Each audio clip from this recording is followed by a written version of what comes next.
are going to be the winners in AI?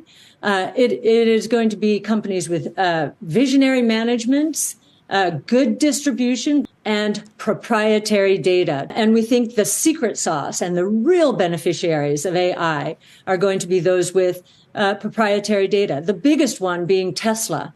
More data on real world driving miles than all the other auto companies and tech companies focused on autonomous in the world. 안녕하세요. 알크인베스트의 캐시우드가 집중해서 말하는 것은 역시나 테슬라와 AI 부분에 집중을 하고 있는데요. 그리고 테슬라 투자자 분들도 마찬가지로 집중하는 것은 AI, 결국 이것이 이어지는 것이 무엇일까요? 바로 FSD의 완성인데요. 타샤키니 역시나 테슬라의 매출 총이익률이 50%가 넘으려면 소프트웨어가 돼야 될 것이고, 테슬라 FSD의 정식 버전 출시는 다른 기업들도 테슬라의 소프트웨어를 사용할 수가 있다라는 뜻인데요. 사실상 테슬라의 마진이 50%가 넘는 순간 더 이상 자동차 기업이 아니죠. 애플과 엔비디아, 다른 AI 기업들과 동등한 밸류에이션을 부과해야 될 것이고, 일론 머스크가 미래 가치를 위해서 차량 가격을 떨어뜨리고 마진을 줄일 수밖에 없다라고 하는 것이, 결국 더 많은 테슬라 차량을 도로가로 내보내야지 데이터가 많이 모아지면서 FSD의 완성이 더욱더 가까워질 거라는 판단인데요. 하지만 테슬라를 베어리시로 보시는 분들은 이익률 하락에 집중을 하는 것이고, 테슬라의 미래 가치를 보시는 분들은 단기간 마진 희생은 개의치 않는 것이겠죠. 결국 둘 중에 하나입니다. 테슬라의 로보택시가 된다면 엄청난 밸류에이션과 엄청난 매출을 만들 것이고, 그것이 안 된다면 가치는 제로에 육박을 하게 될 것이고요. 결국 일론 머스크 형은 로보택시 사업에 엄청난 베팅을 걸고 있고요. 우리가 아직까지 100% 확신이라고는 말할 수 없겠지만 정확한 사실은 데이터 부분에 있어서만큼은 테슬라가 압도적인 숫자를 보여주고 있고, 자율주행 완성에 있어서 가장 중요한 핵심 요소가 데이터가 아닐까요? 그리고 소프트웨어뿐만 아니라 하드웨어도 계속해서 전진을 하고 있는데요. 사이버 트럭도 계속해서 여러가지 모습들이 나오고 있으면서 특히나 모델3 하이랜드가 엄청난 기대가 되는데요. 사실 테슬라는 생산 부분만큼은 엄청난 제조 기술을 갖추고 있기 때문에 하이랜드가 출시가 된다면 금방 대량 생산으로 돌입이 가능한 생산 구조를 가지고 있는 것이 테슬라의 강점이 아닐까요? 게다가 7월달에도 중국에서 판매도 만만치가 않은데요. 저번 달 대비 판매는 줄어들었지만 전년도 대비는 거의 2배 가까이 올라간 상태이죠. 원래 테슬라가 7월달에 중국에서의 판매가 부진한 편인데 가격을 인하시킨 만큼 많은 차량들이 계속해서 잘 팔려 나가고 있죠. 무선 충전 서비스뿐만 아니라 가격 인하는 계속되고 있으면서, 특히나 현재 자동차 시장에서 가장 대세는 중형 전기차 SUV인데요. 여기서 지금 모델 Y가 확실하게 자리매김을 하고 있잖아요. 그렇기 때문에 테슬라의 펀더멘탈은 강력하게 흘러가고 있다라고 볼 수가 있는데요. 가장 확실한 것은 현재 하드웨어와 소프트웨어 둘 다 이렇게 나타나는 기업이, 유일한 기업이 바로 테슬라라고 볼 수가 있고요. I had with Elon in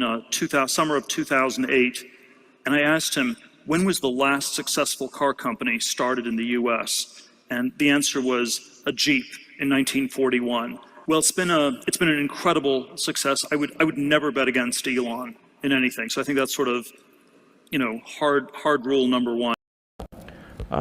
Peter's been a big supporter actually. So he invested in SpaceX at a very important time in 2008. 그리고 이번 주 실적 발표 굉장히 중요하죠. 오늘 장이 끝나고 팔란티어와 루시드의 실적 발표가 있고, 내일은 리비안의 실적 발표가 있는데요. 인베스팅닷컴에서는 매수할 종목을 팔란티어라고 말하고 있는데요. 굉장히 심플하죠. 주가가 시장 수익률을 상회할 것이라고 예상을 하고, 이번 실적 발표 때 알렉스 형께서 어떠한 이야기를 할지 많은 관심들이 주목되고 있는데요. 현재 실적 발표 후에 엄청난 변동 가능성이 예상이 되고 있는 가운데, 팔란티어 예상치는 지금 많이 나온 상태죠. 여기서 어느 정도 엇비슷하게 나오지 않을까. 가장 중요한 것은 실적 발표 때 앞으로의 향후 가이던스, 매출, 성장률, 여기서 어떠한 말들이 나오는지가 주가 방향성에 많은 영향을 끼칠 것이고, 하지만 팔란티어는 계속해서 파트너십 확장이 나오고 있잖아요. 이것만큼 호재가 어디에 있을까요? 물론 지금 팔란티어의 주가가 워낙 많이 올랐기 때문에 지금 오버 하이프가 시나리오가 된 것이 아닌가 이런 이야기들도 나오고 있고요. 결국 큰 주가 상승에 따라서 조금 조심해라, 수익을 조금씩 실현해라는 이야기들은 나오고 있는데요. 전체적으로 어닝은 조금 비틀할 거라는 예상들이 많은 가운데 현재 시장에서는 팔란티어의 어닝에 대해서 굉장히 주목을 하고 있는데요. 어렵게 생각하지 마시고 굉장히 심플하게 접근을 하면 되죠. 결국 수많은 기업들이 팔란티어의 플랫폼을 계속해서 사용하는 그런 시그널들이 나온다라면 앞으로 팔란티어를 쭉 끌고 가면 되는 것이겠죠. 2분기 때만 하더라도 많은 계약들이 나왔고요. 확실하게 팔란티어의 주가가 너무 많이 올랐다 이런 우려의 글들이 나오는 것도 이해가 되는 것이 많이 올랐기는 많이 올랐죠. 6불, 7불 엄청난 저점에서 지금 18달러까지 확 올라갔으니까. 하지만 상승하는 종목들은 언제나 버블을 먹어가면서 PSR이 올라가면서 그렇게 주가 대폭발은 항상 일어나지 않았습니까? 그렇다면 루시드의 실적 발표는 어떻게 흘러갈 것인가요? 현재 한국 뉴스를 찾아보시더라도 루시드 에어 가격 인하가 시작되었다. 테슬라 모델 S보다 가격이 낮아졌다. 미국 뉴스를 찾아보시더라도 루시드 가격 인하에 굉장히 많은 글들이 올라오고 있는데요. 작년에만 해도 엄청나게도 많은 예약 판매가 있었지만 결국 판매 부진으로 이어지면서 루시드 에어 퓨어 제품 드림 드라이브까지 장착된 제품이 2주 안에 83,000달러에 구매를 할 수 있다라고 하는데요. 루시드 홈페이지에 들어가시면 썸머 이벤트라고 하는데 자세히 살펴보시면 8월달 한정 이벤트인 것 같지만 만약에 이렇게 가격을 떨어뜨려서 판매가 올라간다라면 다시 가격을 올리는 것은 쉽지 않아 보이는데요. 92,000달러 하던 에어 퓨어 제품이 82,400달러 거의 $10,000 가격 인하를 시켰죠. 결국 다른 전기차 업체들이 가격 인하를 시키면서 루시드 역시나 버티지 못하고 가격 인하를 시키는데 참고로 루시드 같은 경우에는 가격 인하를 시키면 손실이 더욱더 커지죠. 하지만 그것보다 중요한 것은 판매를 올리는 것이고 현재 판매보다 더욱더 중요한 것은 이번 실적 발표 때 애플이 되었던 미드 사이즈 저가형 전기차가 되었던 결국 주주들이 원하는 질문에 대답을 하는 루시드의 CEO 피터 형의 말씀이 가장 중요하지 않을까요? 결국 이거 들으려고 실적 발표를 기다리는 거지 판매 안 좋다라는 소리 들으려고 실적 발표를 기다리는 것이 아니거든요. 그리고 루시드 그래비티 부품 공급 업체들이 나오고 있는데요. 결국 루시드 그래비티 연간 5만 대 생산은 나와줘야지 매출이 오르고 수익권으로 가고 이런 좋은 그림들이 나올 텐데요. 그나마 다행스러운 소식으로는 다음 달에 사우디 공장이 드디어 오픈이 된다라고 말하고 있죠. 이것을 본다라면 확실하게 알 수가 있는 것이 역시나 급한 것은 미국 경영진이 아니라 사우디 경영진이다. 가장 큰 돈이 들어간 것이 사우디이기 때문에 사우디 같은 경우에는 필사적으로 루시드 에어 판매를 위해서 애쓰고 있는데요. 결국 올해 가이던스 10,000대를 채우려면 사우디 중동 지역에서 어느 정도 파이팅이 나와야 되지 않을까요? 그래도 루시드를 긍정적으로 본다라면 테슬라가 최대 위기 때 항상 힘들었던 것이 펀딩을 구하는 것이었는데요. 하지만 루시드에게 있어서 이것이 양날의 검이 아닐까. 펀딩이 어느 정도 되다 보니까 절실함이 부족한 것이 미국 경영진이 아닐까요? 오늘 장 끝나고 루시드의 실적 발표가 있는데요. 과연 피터 형은 루시드 주주분들이 원하는 대답을 해줄 것인지 그거에 따라서 주가 방향성이 결국에는 결정이 나지 않을까요? 오늘도 좋은 하루 되시고요. 안녕히 들어가세요.